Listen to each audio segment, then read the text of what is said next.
Boa noite, igreja.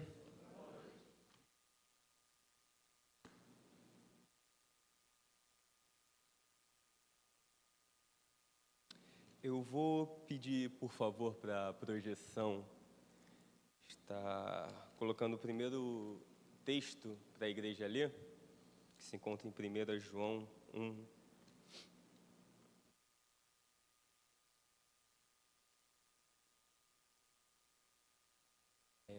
Posso pedir para vocês se colocarem de pé para a gente fazer uma leitura em conjunto? Perfeito. 1 João, capítulo 1, do versículo 1 até o 7. Vamos juntos?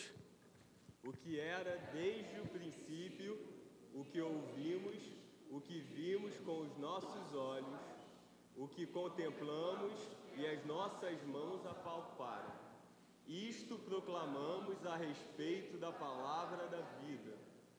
A vida se manifestou, nós a vimos, dela testemunhamos e proclamamos a vocês a vida eterna, que estava com o Pai e nos foi manifesta.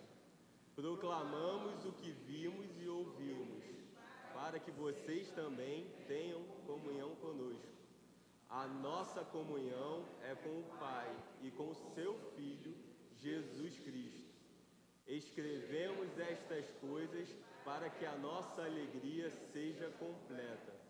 Esta é a mensagem que dele ouvimos e transmitimos a vocês. Deus é a luz e nele não há treva alguma. Se afirmarmos que temos comunhão com ele, mas andarmos nas trevas, mentimos e não praticamos a verdade. Se, porém, andarmos na luz, como ele está na luz, temos comunhão uns com os outros, e o sangue de Jesus, o seu Filho, nos purifica de todo pecado. Amém. Senhor nosso Deus, que a leitura da Tua Palavra se faça presente em nossos corações e nossas mentes. Que no final disso aqui possamos ir para os nossos lares, que pelo menos possamos nos lembrar disso, Senhor, desta mensagem que acabamos de ler, Pai.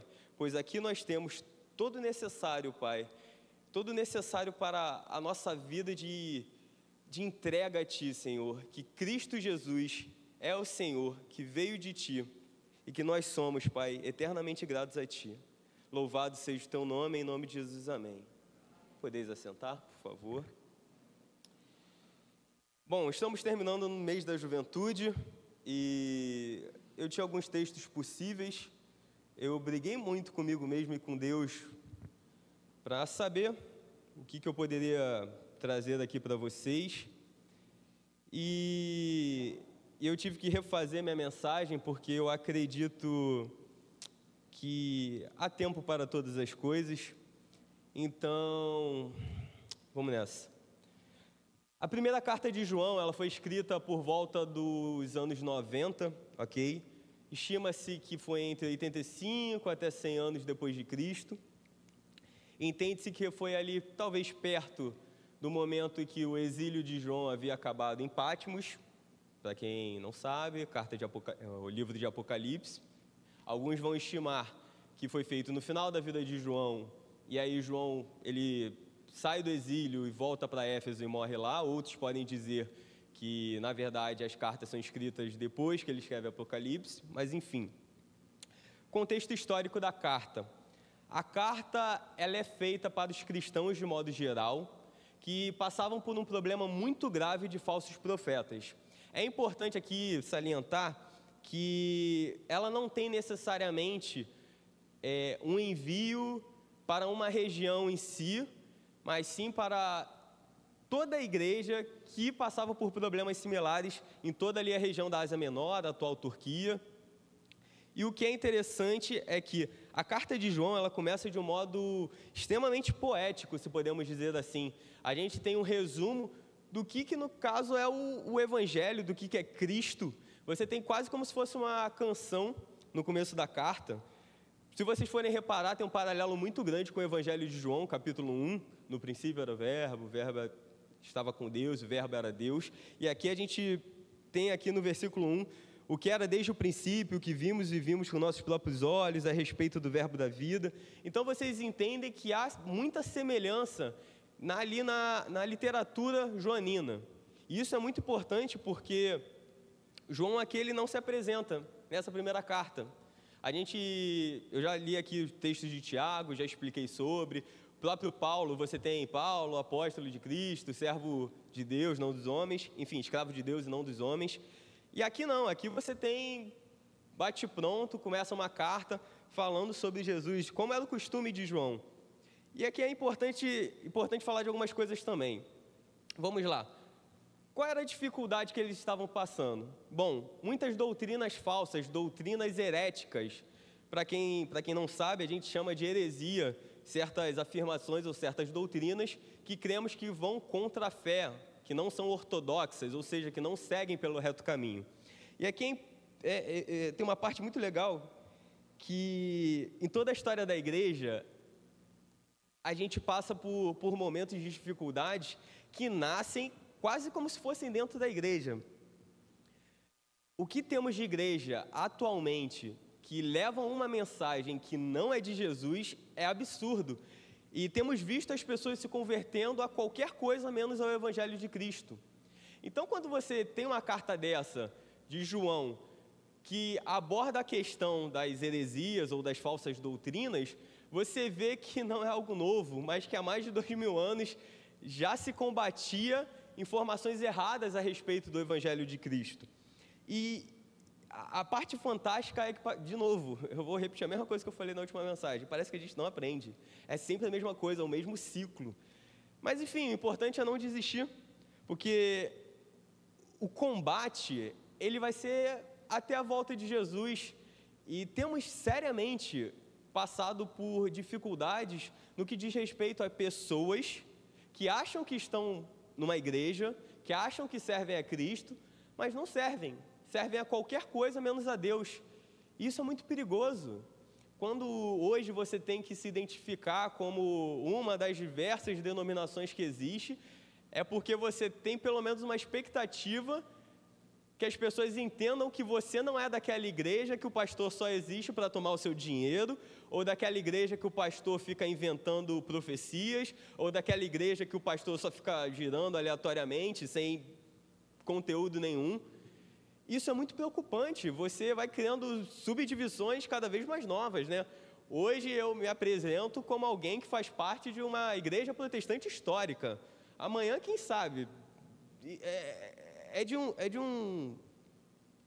uma tristeza tamanha, porque o Evangelho de Deus parece que foi fragmentado, e a gente sabe que isso não é verdade, porque a igreja de Deus, ela não se quebra, ela é unida.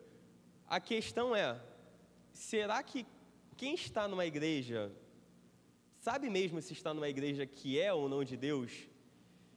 E aqui a gente tem um ponto que a gente não pode deixar passar. Tem gente realmente indo para o inferno porque não sabe o que está ouvindo, nem de quem está ouvindo. Isso é muito preocupante.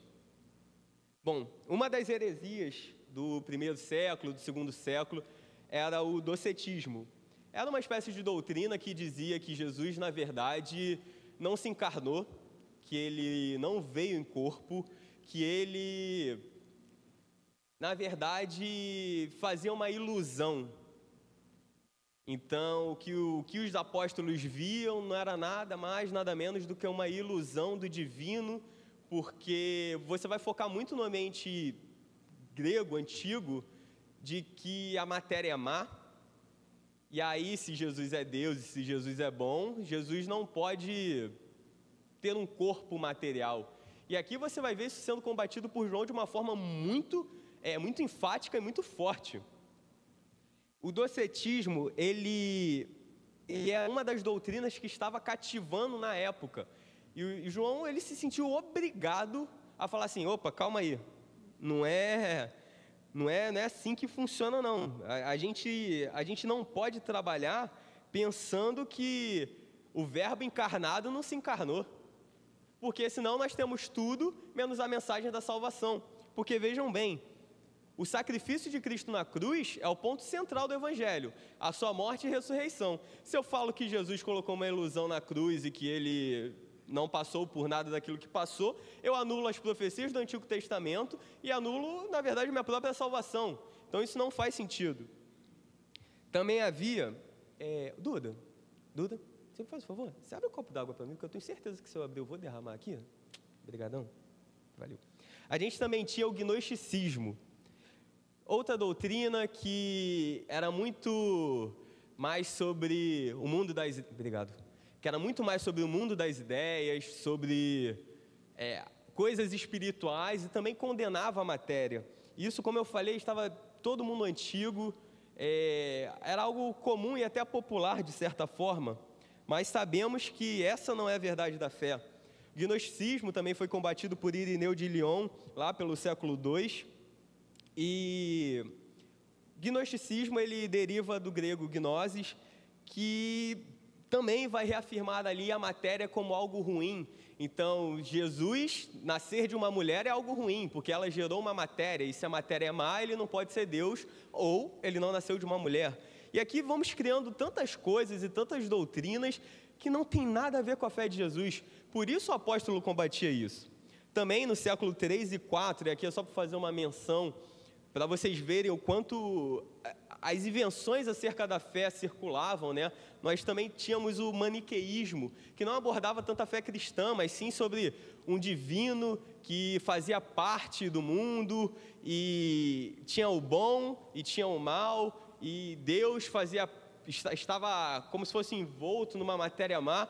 Loucuras de cabeças que queriam explicar o mundo, mas não queriam reconhecer que Cristo era o único Senhor. Muito combatido por Agostinho de Hipona, esse tipo de heresia.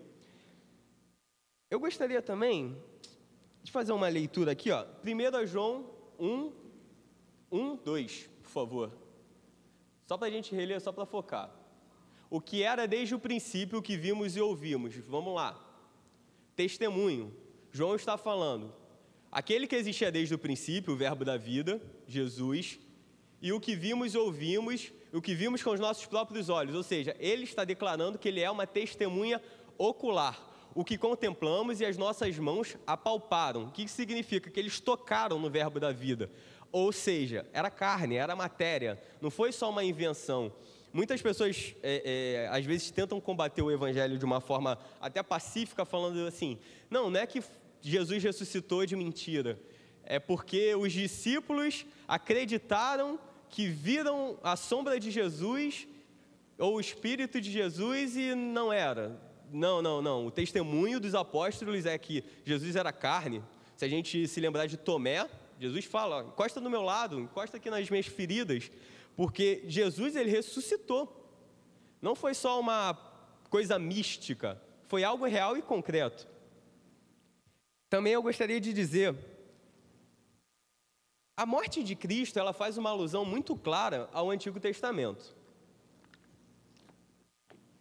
Já foi pregado aqui algumas vezes sobre o Cordeiro Pascal.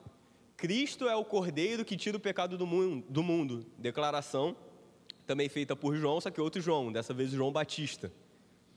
E essa declaração, ela tem muita força e muito peso, porque o Cordeiro, ele servia como uma purificação do pecado no Antigo Testamento. Então você tinha ali o propiciatório, onde o sumo sacerdote ia uma vez por ano, lá na tenda do encontro, você tinha o povo que ficava esperando do lado de fora. É dito até mesmo que se amarrava uma corda no sumo sacerdote, para caso ele cometesse algum pecado e morresse ali, fosse fulminado, o pessoal pudesse puxar. Mas a bem da verdade é que um cordeiro era sacrificado e o sangue ele era aspergido ou derramado sobre o propiciatório. Ficava ali na parte mais escondida no templo, ali no Santo dos Santos. No templo não, perdão, na tenda. E isso era tudo para a remissão do pecado do povo. E quando a gente diz que Jesus morreu, ele faz esse papel. O sangue de Cristo nos lava do nosso pecado. Então, quando, de novo, a gente entende que Jesus sofreu, morreu e ressuscitou para que nós pudéssemos viver uma vida plena e perdoada por Cristo, é porque é assim que acreditamos. Acreditamos no testemunho que nos foi passado. Ele é a propiciação pelo nosso pecado. Não se esqueçam, quando é feita a propiciação, você fazia, por exemplo, uma vez no ano, mas a propiciação que Cristo faz é eterna. Foi feita de uma vez por toda.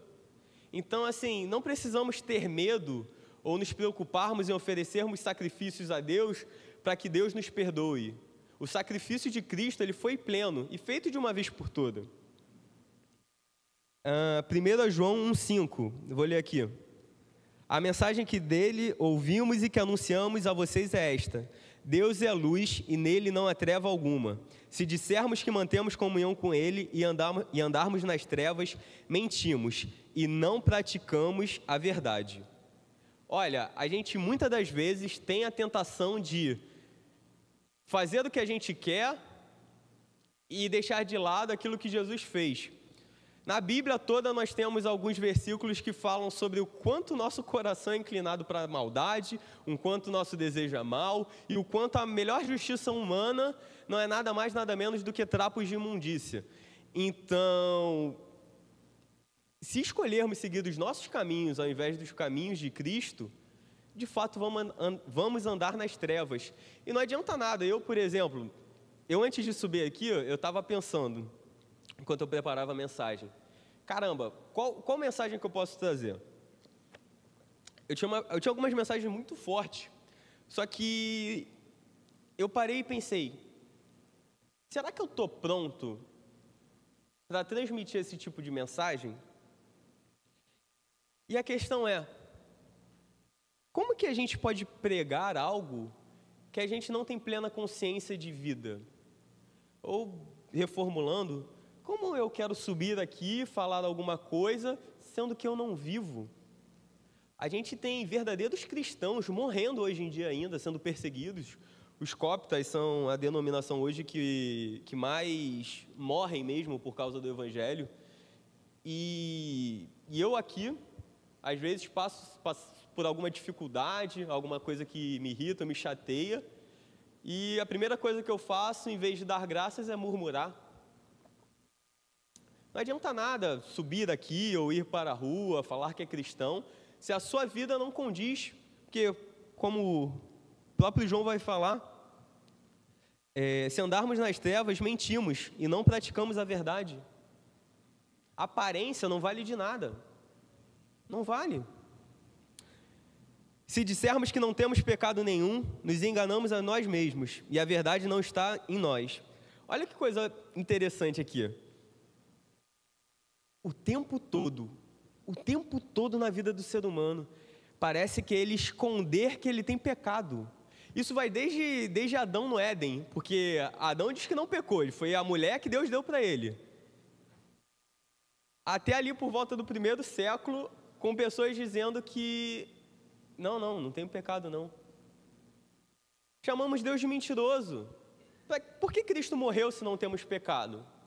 Só que isso aqui não é uma mensagem puramente de condenação, isso aqui é uma mensagem de esperança. Porque se confessarmos os nossos pecados, Ele é fiel e justo para nos perdoar e nos purificar de toda injustiça. Olha que coisa boa, olha que coisa fantástica. O sacrifício de Cristo na cruz, Ele realmente nos permite que tenhamos acesso ao Pai e que tenhamos perdão. Enquanto eu estava estudando, eu pude notar uma coisa muito engraçada, mas também muito interessante. Por muitas das vezes, quando você faz uma crítica literária, uma das coisas que você observa é se a literatura está batendo. E eu falei para vocês no começo que João, ele começa muito igual, tanto a primeira carta quanto o Evangelho. Mas ele também cita uma outra palavrinha aqui, que é no capítulo 2, versículo 1. Meus filhinhos, escrevo a vocês estas coisas para que vocês não pequem. Entretanto, se alguém pecar, temos um advogado junto ao Pai. Esse advogado, o termo no grego seria paráclitos, o mesmo que é utilizado quando Jesus fala da vinda do Espírito Santo. E esse termo, o que significa paráclitos? Significa consolador, ajudador, ou muito propriamente também, aquele que está ao seu lado diante de um juiz. ou seja, aquele que vai defender você. Então, enquanto temos Cristo como nosso advogado, nós temos a consciência de que Ele faz a intercessão por nós. Cristo é o nosso intercessor maior. Cristo é a única ponte que tem entre o ser humano e Deus. E Ele que nos liga a nossa salvação, a nossa vida. Mas parece que muitas das vezes tentamos fazer isso pelo nosso próprio esforço, pela nossa própria vontade. E isso é loucura. Prosseguindo, João vai falar sobre os anticristos, aquele que nega que o Senhor vem em carne. Por que eu fiz a introdução sobre o gnosticismo e outras práticas, o docetismo também? Porque eles estavam se filtrando na igreja de tal modo de que foi necessário que falar que aquele que nega que Jesus Cristo vem em carne, esse é o anticristo. É o espírito que se opõe a Deus, a tudo que se diz Deus, e isso é uma coisa muito séria. Nós temos pregadores subindo nos púlpitos, pregando tantos absurdos, e eu realmente não sei qual é o pior, quem ouve ou quem prega. Porque ambos, para mim, têm a mesma culpa ali.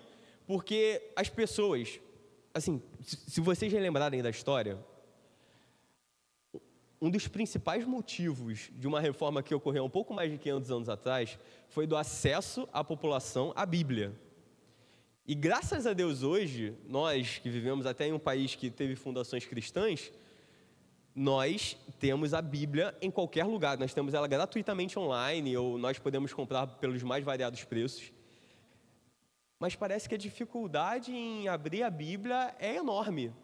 E aí nós seguimos pregadores que falam de seus próprios desejos, falam de seus próprios sonhos, falam de tudo aquilo quanto possa ser chamativo, mas não falam do Cristo crucificado, que é o motivo de nós existirmos e nos reunirmos, basicamente. O motivo de cada pessoa aqui, que não tem nada a ver uma com a outra, estar sentado aqui hoje à noite, não é por eu estar aqui, não é nem pelo pastor, mas sim pela mensagem de Cristo, que foi vivida pela igreja primitiva e tem que ser vivida por nós hoje. Não é só uma mensagem, de novo, como eu falei na última mensagem, é sobre prática, é sobre vida prática. Se eu chegar e falar que posso pregar a mensagem mais linda para vocês, mas se na minha vida eu não conseguir viver metade daquilo que eu preguei, o que eu estou fazendo? Talvez vocês sejam abençoados, mas e eu? Aparências não valem nada no reino de Deus. João ele vai abordar também um outro ponto que esse eu tenho que falar que me impacta muito.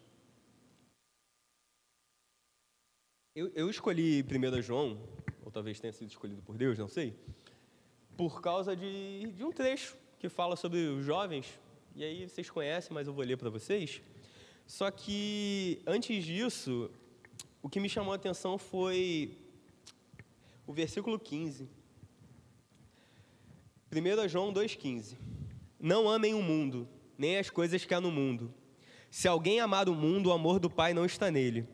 Porque tudo que há no mundo, os desejos da carne, o desejo dos olhos e a soberba da vida, não procede do Pai, mas procede do mundo. Ora, o mundo passa, assim como os seus desejos, mas aquele que faz a vontade de Deus permanece para sempre. Do que adianta ganhar o mundo e perder a alma? Do que adianta eu desejar tantas coisas deste mundo, se ele passa? No Antigo Testamento a gente vai ter algumas passagens sobre a vida ser um sopro, ou tudo ser vaidade. Por que a gente ainda não aprendeu que as coisas desse mundo, elas não valem a pena?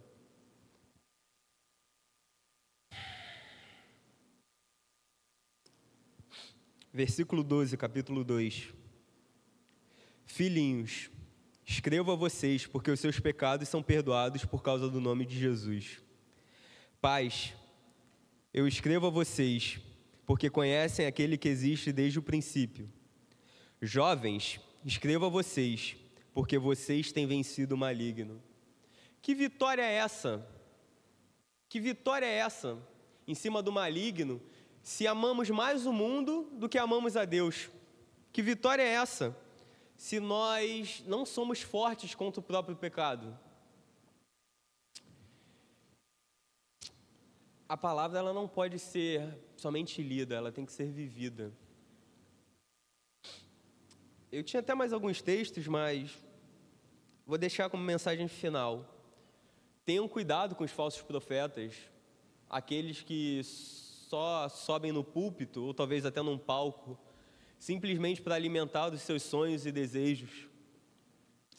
Jovens, aproveitando o mês da juventude, vocês são fortes, mas vocês são fortes não porque vocês são jovens, mas porque vocês têm um Cristo, que Ele sim é forte. Quando Paulo vai falar, posso todas as coisas naquele que fortalece, ele só fala isso porque ele passou por uma penca de provações.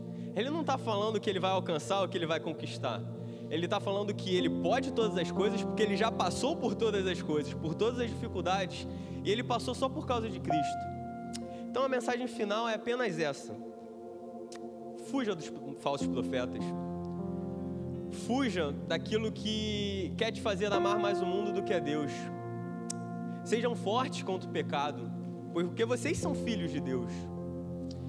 E se eu puder novamente estar encerrando com um princípio, o que vimos com os nossos próprios olhos, o que contemplamos e as nossas mãos apalparam, a respeito do verbo da vida. A vida se manifestou e nós a vimos, e delas damos testemunho. E anunciamos a vocês a vida eterna que estava com o Pai e nos foi manifestada. 5. A mensagem que dele ouvimos e que anunciamos a vocês é esta: Deus é luz, e nele não há treva nenhuma. Se dissermos que mantemos comunhão com Ele e andamos nas trevas, mentimos e não praticamos a verdade. Se andarmos na luz como Ele está na luz, mantemos comunhão uns com os outros. E o sangue de Jesus, seu Filho, nos purifica de todo pecado.